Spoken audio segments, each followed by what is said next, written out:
Volume 1 Chapter 3 Battle of Kugane Village Part 1 The dressing room adjoining Manga's suite was a chaotic mess of items with hardly any place to put one's feet. There were items like capes, with which Manga could equip himself, and suits of full plate armor, which he could not use at all. In addition to armor and other protectives, there were weapons ranging from magic staves to great swords. This was truly an assortment of gear. Players could produce a nearly infinite variety of original magic items in Yggdrasil. Defeated monsters dropped attic crystals, which formed a magic item when they were set into an item skin. Therefore, people would immediately buy item skins that they liked. That was the reason for this room's state.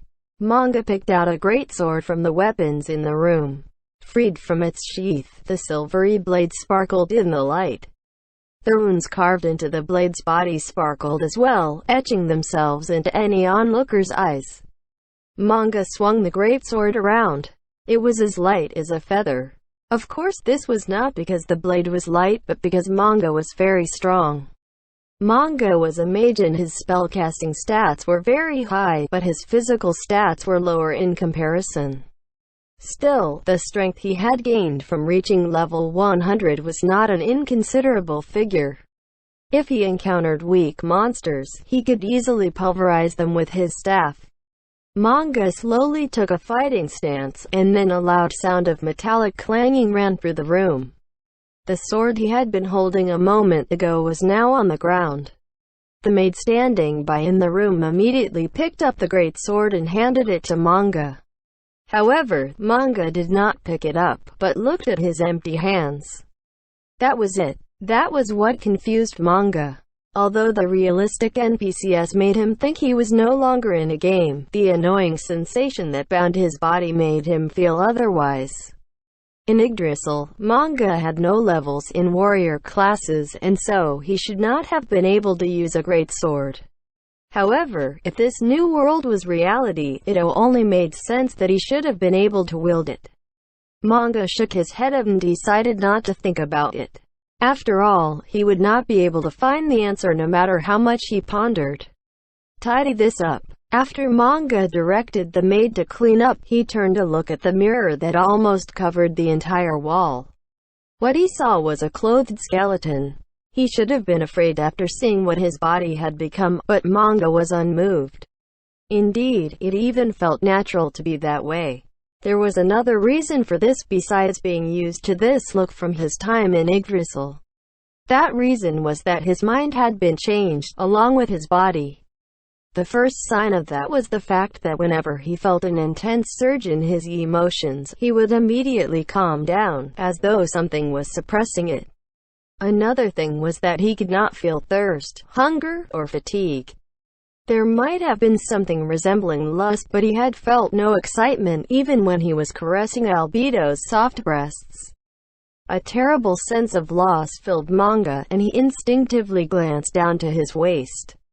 Could it be? It vanished because I never used it? However, his small voice and the sense of loss vanished as he spoke. Therefore, Manga concluded that these changes, in particular the mental changes, were part of the undead immunity to mind-affecting effects.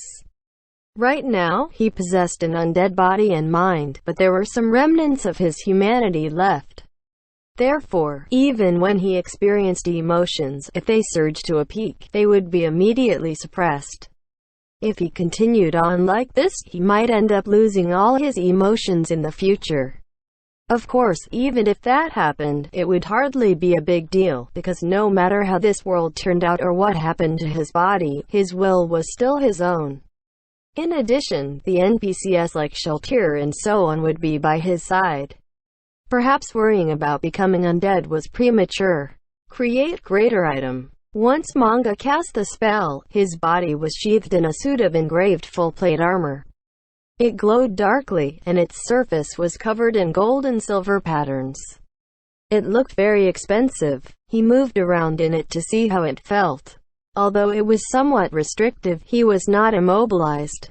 In addition, the armor fit his body very well, which was quite unexpected considering the gaps between his bare-boned body and the armor. It would seem that he could use magic-generated items, just like an Yggdrasil. As Manga silently applauded the wonders of magic, he peeked at himself in the mirror from between the gaps of his closed helm. A dashing warrior looked back at him, nothing at all like a magician. Manga nodded in satisfaction, and gulped in his non-existent throat. Right now, he understood how a child felt when he angered his parents. "I will be stepping out for a while. The guards are ready for you," the maid reflexively replied. However, the truth was, he disliked them. On the first day when the guards followed him around, he felt pressurized. On the second, he was used to it, and then he felt like showing them off. And on the third day, Manga suppressed the urge to sigh. It was all too stiff and formal for him. The guards followed him everywhere he went, and whenever he met someone, they bowed to him. Maybe, if he could have walked around nonchalantly with his guards in tow, it would have been tolerable. But he could not do that, because he had to maintain the gravitas of the ruler of the great underground tomb of Nazarick at all times. He could not allow a moment of laxity to ruin his image, so his nerves were constantly on edge. This caused a lot of stress to the formerly human Manga. Even though his strong emotions were promptly suppressed, his mind felt like it was sizzling in a low flame all the time. And then there were the unbelievably beautiful women who plastered themselves to his side at all times, taking care of him in all ways. As a man, he was delighted by the attention, but the invasion of his personal space and his life was wearing him out as well. That stress was another relic of his humanity. In any case, it was not a good sign that he, the master of Nazarick, was being subjected to this emotional distress amidst these strange circumstances. It might lead to him making a poor decision in times of emergency. He needed to refresh himself. Manga's eyes went wide as he came to that decision. His expression did not change, of course, but the lights in his eyes burned brighter. "No, there is no need for the guards to accompany me. I simply wish to walk by myself. Please wait and reconsider. If something happens to Manga-sama, we must become your shields. We cannot allow any harm to come to your person." The maids and the other vassals wanted nothing more than to protect their master, even at the cost of their own lives. In that sense, Manga's request to go walking by himself, which completely disregarded their feelings, was a cruel one. However, it had been over 3 days since this abnormality occurred, roughly 73 hours. In this time, Manga had been desperately trying to maintain the stern facade of the ruler of the great underground tomb of Nazarick, but now he needed a rest. Therefore, even though he felt bad for them, Manga thought of an excuse and said, "I have to do something in secret, and I will not allow anyone to follow me." A brief silence followed. Just as Manga was starting to feel that it was dragging on, the maid finally replied, "Understood. Then, please be safe, Manga-sama." Manga's heart ached briefly as the maid ate it up hook, line, and sinker, but he brushed it aside. There should not be anything wrong with taking a short break and going outside to check out the surrounding scenery. Indeed, it was very important that he saw for himself whether they had indeed been transported to another world. The excuses were welling up, because Manga was starting to feel that he had been too selfish. Manga waved away the guilt in his heart, and activated the ring of Ainzuel gown. His destination was a large hall. There were rows of narrow mortuary slabs on both sides of them, but there were no corpses on them now. The floor was polished limestone. Behind Manga was a flight of stairs leading down, and at their end was a set of double doors, through which one could access the first floor of the great underground tomb of Nazarick. The sconces in the walls had no torches. The only light came from the bluish-white moonlight streaming in from the outside. This was the closest location to the surface that the ring of Ainzuel gown could take him, the central mausoleum on the surface of the great underground tomb of Nazarick. All he needed to do was take a few steps to reach the outside world. But despite the vast space before him, Manga could not take those steps. That was because of the thoroughly unexpected encounter before him. The silhouettes of heteromorphic beings loomed before him. There were 3 monsters in total. One of them looked like a fearsome demon. Fangs protruded from its mouth and its body was covered in scales. It had stout arms and sharp claws, as well as flaming wings and a snake-like tail. Another was a feminine-looking monster with a crow's head, dressed in a tight-fitting bondage outfit. The final one wore full plate armor that was open at the chest, proudly revealing its abdominal muscles.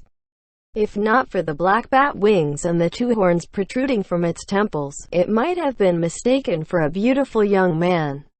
However, his eyes held a desire that knew no limit. They were the evil lords of wrath, jealousy, lust, and greed, respectively. All the evil lords turned their attention to manga, but they did not move, only watching with their unwavering gazes. The grim atmosphere weighed down on everyone present. They were all monsters around level 80 or so, and they should have been assigned to sentry duty around the infernal shrine where Demiurge lived, near the gate to the 8th floor. Shiltier's undead minions should have been stationed in the upper floors to stand guard. So what were Demiurge's subordinates, his elite guards, doing in here? Behind them was one more figure. Manga had not noticed him until now, but it had been watching manga from the beginning. Once he revealed himself, everything became clear. Demiurge. A surprised look appeared on the demon who had been addressed by name, Demiurge. That look seemed to be saying, why would his master be here, or why would there be a mysterious monster here? Manga decided to place his bet on a slim possibility, and advanced. If he stopped now, it would be a miracle if his true identity was not uncovered. In any event, his plan was to slowly move forward while staying near the wall, ignoring the monsters and walking past them. He was fully aware that their eyes were on him. However, Manga suppressed his feelings of weakness with sheer willpower, held his chest high, and continued moving forward. Once they had gotten close enough to each other, all the demons simultaneously genuflected, bowing their heads to him. The one at their head was, of course, Demiurge. His neat movements were slick and elegant, as though he were a nobleman. Manga-sama, may I ask why you have come here, without your escort, and dressed like this? The cat was out of the bag. Demiurge could be said to be the wisest being in the Great Tomb of Nazarick, so being seen through was inevitable. However, Manga felt that the reason he had been seen through was because of the teleportation. Only one person in Nazarick possessed the Ring of Ainzuel gown that permitted its bearer to teleport freely through its halls. Manga. Ah, it's complicated. Demiurge, you should know why I am wearing this. Demiurge's elegant face twisted in consternation. He took several breaths before answering. My deepest apologies for being unable to divine your fathomless intentions, Manga-sama. Call me Dark Warrior. Pardon me, Dark Warrior-sama. Demiurge seemed to have something to say, but Manga tried his best to ignore it. Although it was a pretty embarrassing name, it made sense when one considered the names of other monsters in the game. The reason behind having Demiurge address him by a different name was quite simple. Although only Demiurge and his vassals were here at the moment, this place was an exit, and many underlings would be passing through here. Manga simply did not want them to call him Manga-sama, Manga-sama, wherever he went. How much did Demiurge understand without knowing Manga's thoughts? Just then, a look of enlightenment filled Demiurge's face. I see. So that's what's going. What's going on? Manga stopped himself from speaking the words in his heart. As a mortal man, Manga had no idea what conclusion that Demiurge, intelligent and cunning beyond measure, had come to after his ruminations. All he could do was hope that Demiurge realized his true intentions as his head was covered in non-existent cold sweat under his helmet. I believe I have some grasp on your profound schemes, Mo. No, Dark Warrior-sama. Truly, they are considerations that only the ruler of this domain would have taken into account.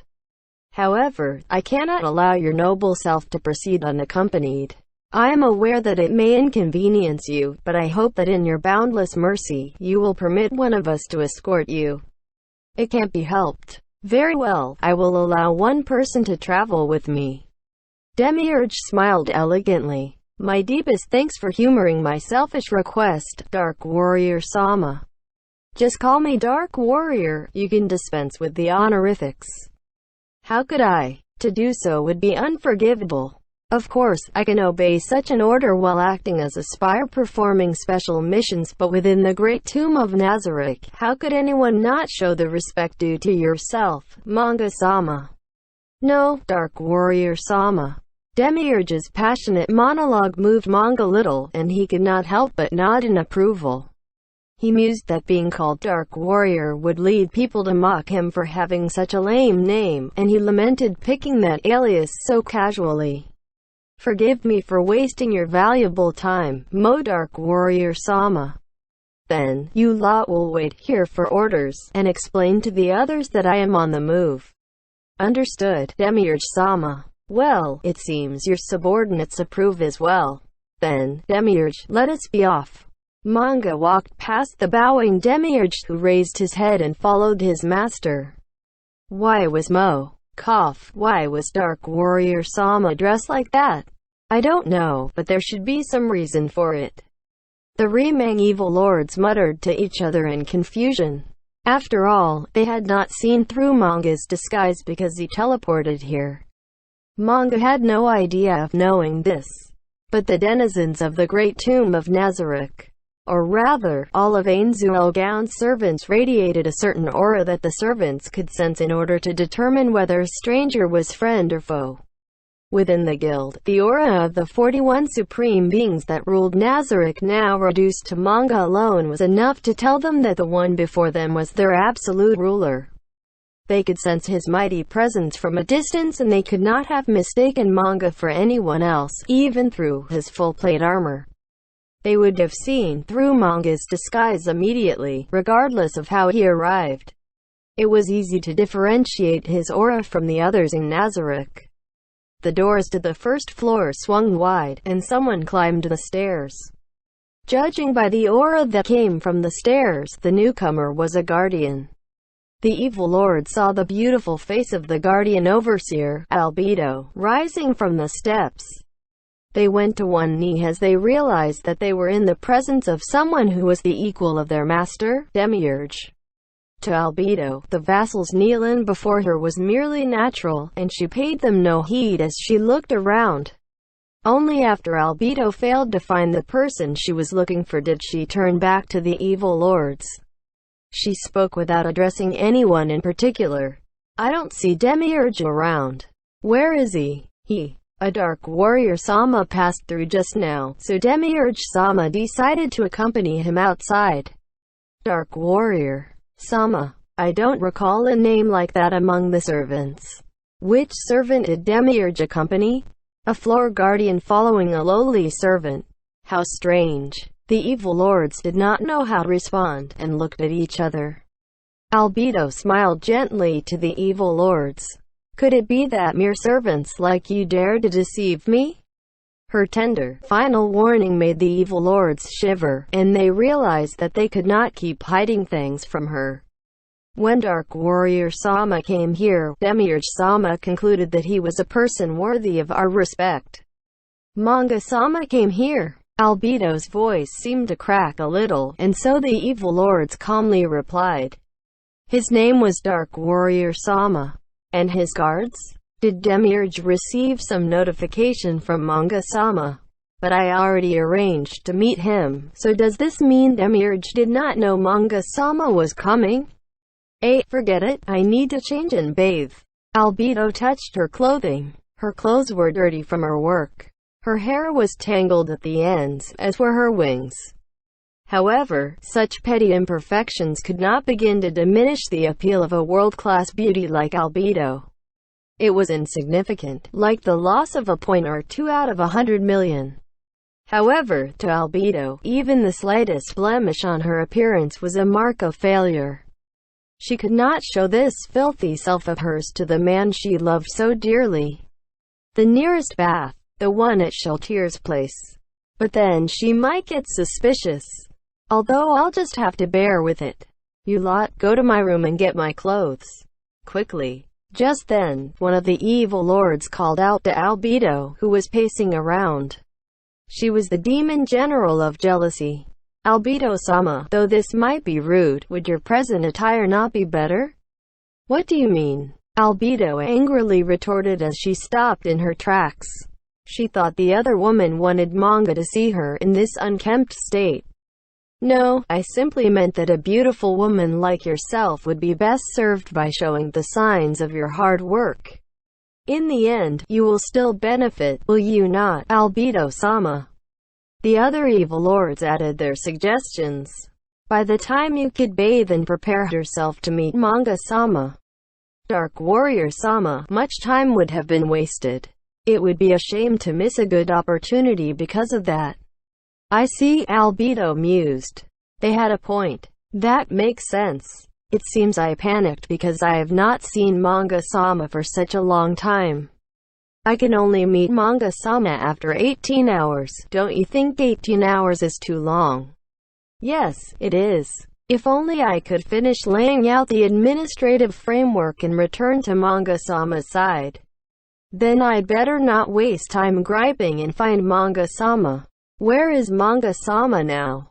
He just stepped out. I see. Although Albedo's reply seemed curt, there was a distant smile on her face as she imagined being with Manga, and she flapped her wings in an adorable way.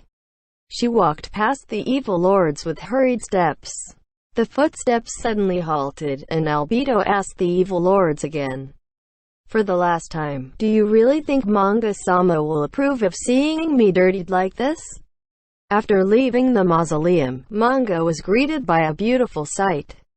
The surface area of the Great Tomb of Nazarick was 200 meters square, protected by 6-meter thick walls, with an entrance and an exit at the front and back. The tomb's grass was trimmed short and felt refreshing. On the other hand, the tomb's trees had leafy branches that shrouded much of the grounds in shade, and the extensive shadows gave the place a gloomy air. There were also alabaster tombstones scattered about. The juxtaposition of the neat grass and the messy tombstones was quite incongruous. In addition, there were exquisite carvings of angels and goddesses all over the place, each of which was easily a work of art, but the chaotic tomb design was frustrating, to say the least. Apart from the large central mausoleum, there were 4 smaller mausoleums in the north, south, east, and west, each defended by statues of armored warriors, each 6 meters tall. The central mausoleum was the gateway to the Great Tomb of Nazarick, and it was from this place that Manga had emerged into the outside world. Manga stood at the top of the stairs and quietly surveyed the landscape before him. The Great Tomb of Nazarick had originally been located in the icy world of Helheim, which was perpetually shrouded in darkness. The atmosphere was grim and dark, and the sky was constantly overcast. Yet, what he saw now was vastly different from that. He was looking at a beautiful night sky. Manga looked to the heavens and he could not help but sigh. He shook his head, as though unable to believe his eyes. Amazing. To think they could include such detail in a virtual world. The air here is so fresh that it must never have been polluted. People born in this world wouldn't need artificial lungs to breathe. He had never seen such a clear night sky in his life. Manga wanted to cast a spell, but he was hampered by his armor. There was a certain mage class that allowed for the casting of spells in armor, but Manga did not have that class. As a result, his full plate armor kept him from using magic. Even armor created by magic would not allow its wearer to cast spells while wearing it. Currently, there were only 5 spells he could use in his armored state, but sadly, the flight magic Manga wanted to use was not part of them. Manga reached his hand into his pocket dimension and withdrew an item. It was a necklace with a pendant shaped like a bird's wing. He put on the necklace and focused on it. The power buried within the necklace took effect. Fly. Freed from the shackles of gravity, Manga floated lightly into the sky. He rose upward in a straight line, going speed as he did. Although Demiurge was frantically trying to catch up, Manga paid him no heed and ascended steadily. Before he knew it, he was several hundred meters in the air. Only then did Manga's body slow down. He forcefully cast aside his helmet, and said nothing. No. As he looked down at this world, he could not say anything. The blue-white light of the moon and stars chased away the darkness of the land. The grasslands, ruffled by a gentle wind, seemed to be glowing. The countless stars and the moon gave off their own radiance as well, shining brilliantly against the light coming from the earth. Manga could not help but sigh. This is beautiful. No, beautiful would not begin to describe this. What would Blue Planet San say if he were here? What would he do if he saw this world whose air, land, and water had not been polluted? Manga recalled his comrade from the past. The man who had showed up for the guild's offline meetings, whose stony face had broken into a delicate smile when he was praised as a romantic, the gentle man who loved the night sky. No, he loved nature, which had been polluted and almost completely destroyed. He played Yggdrasil because he appreciated those scenes which no longer existed in reality. He had built the 6th floor with his sweat, blood, and tears. Its night sky was his personal design, and it was a reproduction of the idealized world in his heart. That man who loved nature was always particularly excited when the topic came up. Some might even call it an obsession. How excited would he be if he could see this world? How passionately would he declaim its glories in his baritone voice? Manga suddenly realized that he missed his old friend very dearly. Hoping to hear him expounding his wide knowledge again, he looked to the side. There was nobody there. There could not be anybody there. The somewhat hurt Manga heard the flapping of wings, and the transformed Demiurge appeared before him. This was Demiurge's half-demon form, with a pair of large black leathery wings growing from his back in the face of a frog. Certain heteromorphic creatures had multiple forms. In Nazarick, Sebas and Albedo had other forms as well. Although it was troublesome to train up levels in heteromorphic racial classes, they were very popular because they had different forms like final bosses in the game. In particular, people were fond of how these heteromorphic beings were weaker in their human and demi-human forms, but more powerful in their fully monstrous forms. Manga turned away from Demiurge, who was partially transformed into a demon, and looked to the sparkling stars in the sky once more. He spoke softly, as though to his absent friends. To think one could see so far just by the light of the moon and the stars. It's hard to believe that this world is real. Blue Planet San. This world is like a chest of jewels. Perhaps it is. I believe the beauty of this world exists to adorn you, Modark Warrior San. Demiurge said in a reverent voice. The sudden statement sounded like it was finding fault with his memories of his comrades, and it upset Manga. However, the anger faded as he gazed upon the beautiful sight before him. In addition, the act of overlooking this world, which seemed so tiny before him, made him feel that perhaps it was not a bad idea to play the role of an evil overlord. Indeed, it is beautiful. You say these stars exist to adorn me. Perhaps that is so. Perhaps the reason that I have come here is to claim this chest of jewels which belongs to nobody else. Manga clenched his fist before him, and it looked as though he was taking the stars into his grasp. Of course that was simply because his hand was covering the stars up. He shrugged at his childish behavior and said to Demiurge, "No, this is not something I can claim for myself. Perhaps these jewels are meant to adorn the great tomb of Nazarick. Myself, and my friends from Ainzualgaon." What a moving statement. If as your wish, then by your command, I shall lead Nazarick's forces to claim this chest of jewels. I, Demiurge, would like nothing more than to present this chest of jewels to my lord and master, Manga-sama. Those cheesy lines made Manga chuckle. He wondered if Demiurge had been intoxicated by the atmosphere as well. As long as we do not know anything about the beings which live in this world, I can only say that your idea is foolish. For all we know, we might be minuscule weaklings in this world. However, conquering this world might be quite interesting.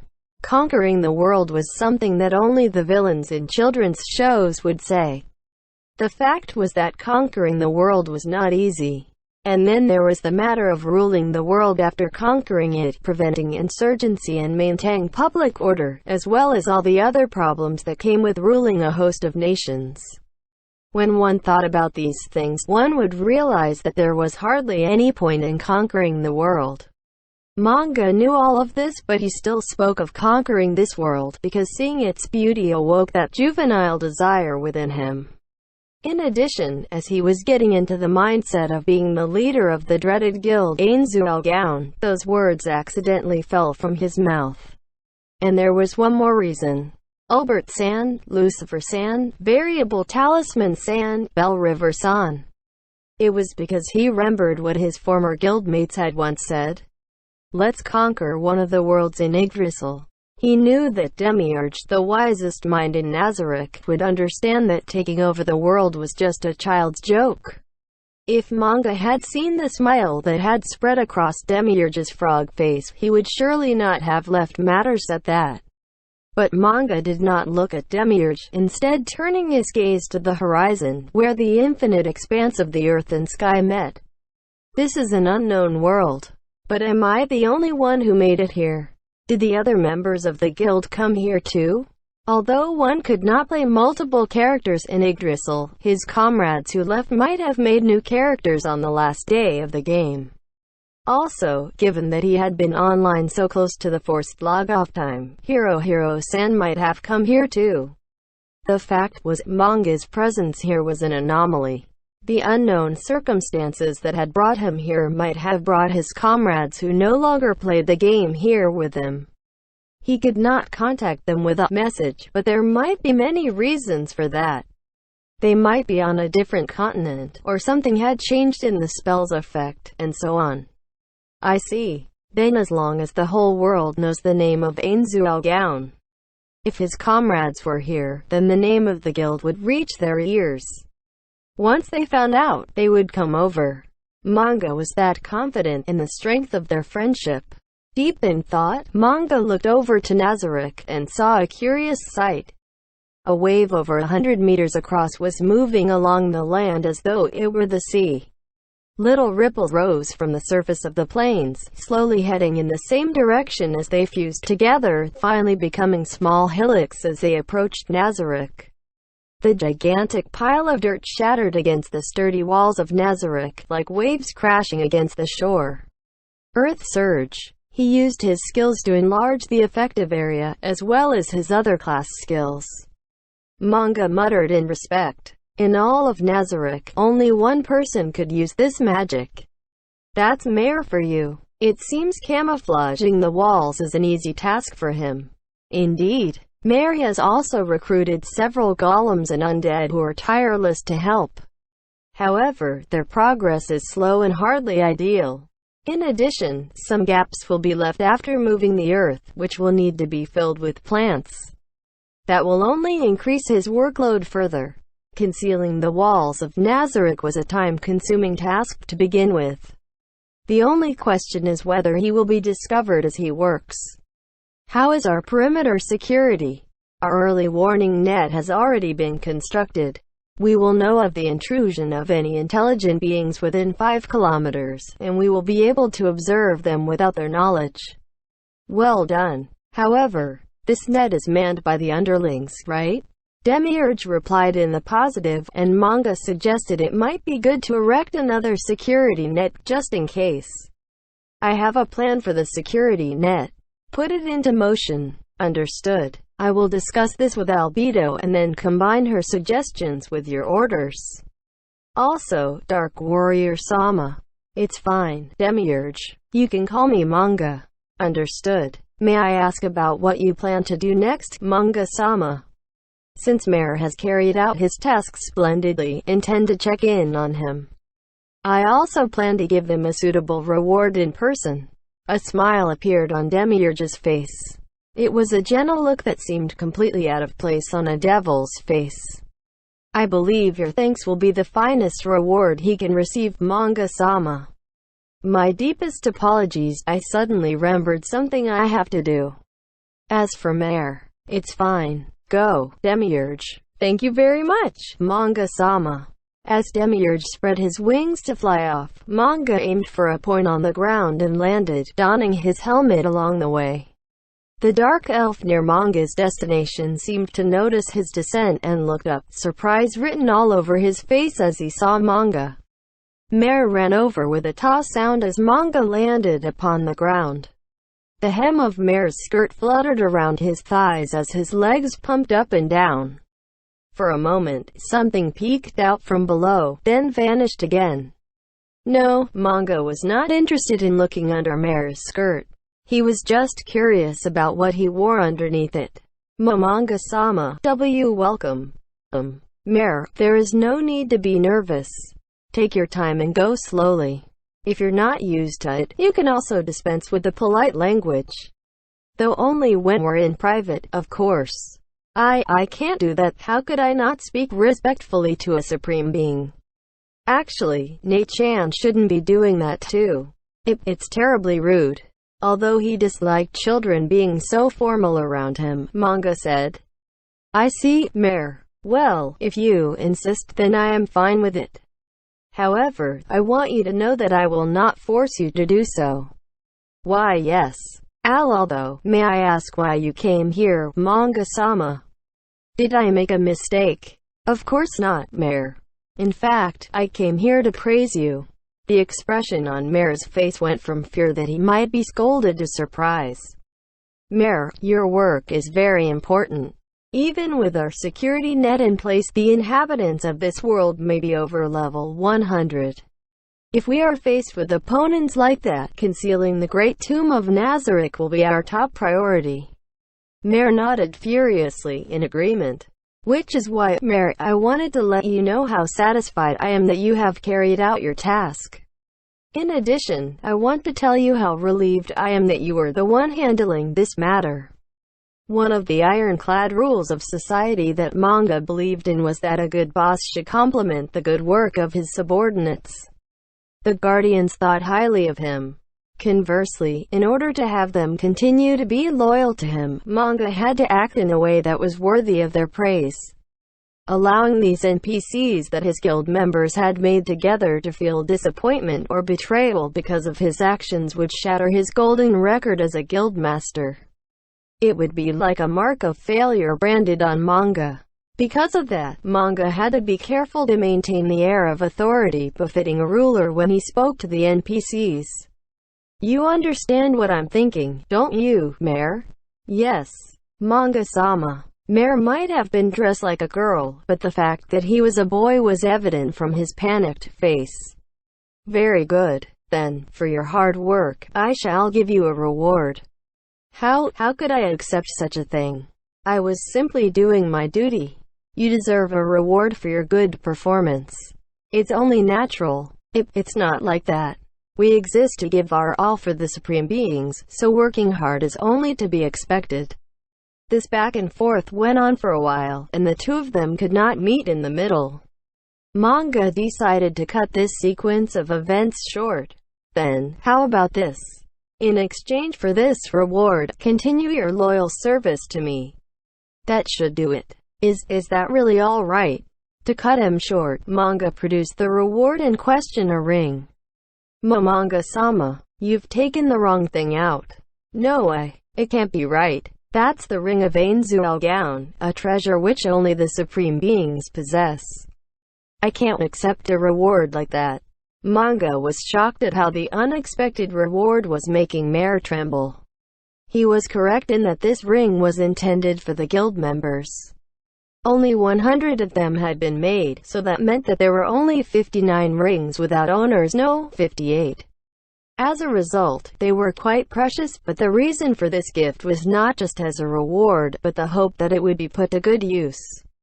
In order to put Mare's rampant imagination at ease, Manga sternly said, Calm down, Mare. I can't. How could I accept a valuable ring that only the supreme beings should possess?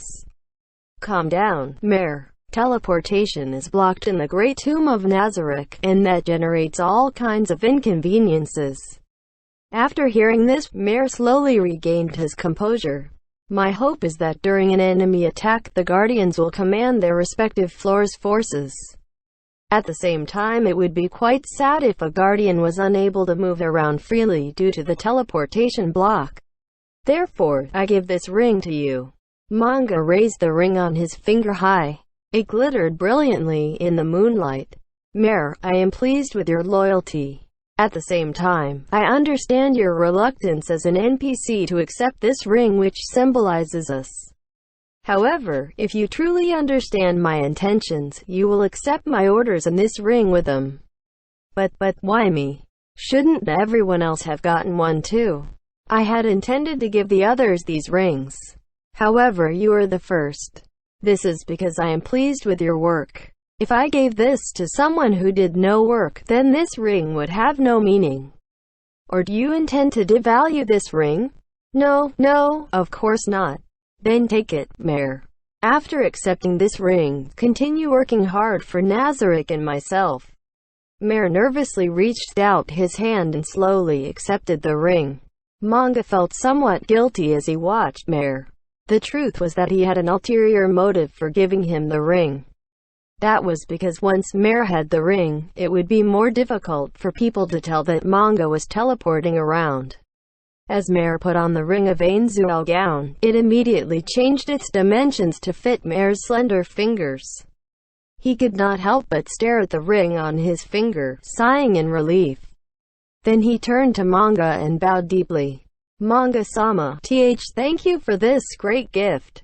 I promise that from today onward, I will work harder so I do not disappoint you.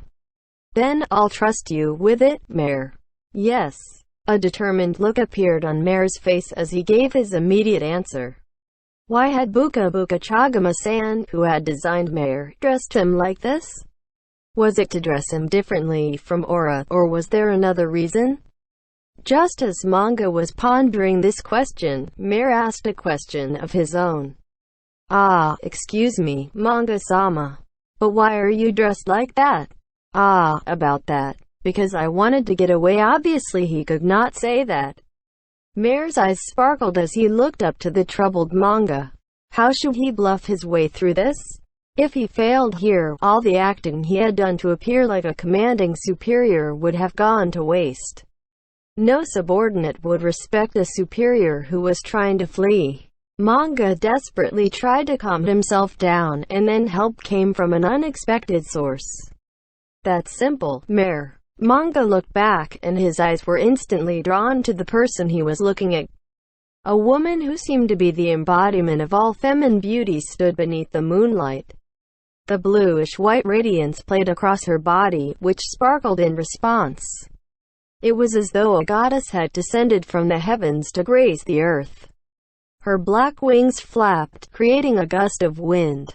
It was Albedo. Although Demiurge was behind her, such was Albedo's beauty that Manga's eyes did not even register Demiurge's form. Manga-sama wore this armor and concealed his identity because he did not wish to disturb the others at work.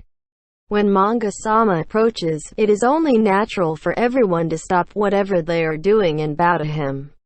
However, Manga-sama did not wish to interrupt anyone. Thus he disguised himself as Dark Warrior Sama so the others would not cease in their labors to pay him his due respect. Am I correct, Manga-sama? After hearing Albedo's question, Manga nodded repeatedly. As expected of you, Albedo, you understood my true intentions. It is only natural as the Guardian Overseer. No, even if I were not the Guardian Overseer, I am confident that I could read your heart, Manga-sama. As Albedo smiled and bowed deeply, there was a bizarre expression of Demiurge's face as he stood behind her. Although it weighed on his mind, he could not object to the people assisting him. So that's why, Mare said, with a look of realization on his face. As he looked toward Mare, Manga saw a sight he could hardly believe was real. Albedo's eyes had suddenly gone wide open, to the point where it seemed like her eyeballs might fall out. She was pointing at Mare in a strange way. Just as manga was thinking about this, Albedo's face returned to its usual beautiful state, so quickly that manga thought it had all been an illusion. What's wrong? Ah, no, nothing. All right, Mare, sorry for disturbing you. Take a break and continue the camouflage work afterwards. Why yes. Then, manga-sama, I'll be on my way. As manga nodded to him, Mare rubbed the ring on his finger and left. Speaking of which, why did you come here, Albedo? I heard Demiurge say you would be here, so I wished to greet you, manga-sama. However, I apologize for making you see me in this filthy state. Manga looked at Albedo again as he heard the words, filthy, quote. However, he did not feel that the words were fitting. Granted, there was dust on her clothes, but it did not lessen her beauty at all. Certainly not, Albedo. Your radiance could never be diminished by something as insignificant as dirt. That said, I feel a little uncomfortable about making a beautiful maiden like yourself run around. However, since this is an emergency, I must ask you to continue working for Nazarick for the time being. I apologize for that. I can endure any hardship as long as it's for your sake, manga-sama. I am grateful for your loyalty. Yes. Albedo, I have something to give you. What might that something be? As Albedo lowered her head and calmly replied, manga brought out a ring. Naturally, it was a ring of Ainzvu gown. You will need this item in your position as the guardian overseer. Thank you very much. Her reaction was so different from Mare's that manga was somewhat disappointed. However, he immediately realized that he was mistaken. The corner of Albedo's mouth was twitching and she was desperately trying not to let her expression change. Her wings were shuddering because she was trying her best not to spread them. The hand which took the ring had clenched up. When had she done that? And then it opened up, trembling mightily. Even an idiot could see her excitement. Continue your loyal service. As for Demiurge, some other time. I understand, manga-sama. I shall continue working hard in future to prove myself worthy of such a mighty ring. Is that so? Then, I have abandoned the tasks that I must take care of. I'd best return to the 9th floor before I get scolded. After seeing Albedo and Demiurge lower their heads in response, manga activated the teleportation effect of the Ring of Ainzvu gown. In the instant before the scenery changed, manga thought he heard a woman shouting, "All right," quote. However, he felt he must have been mistaken, because there was no way Albedo could have made such a crude sound.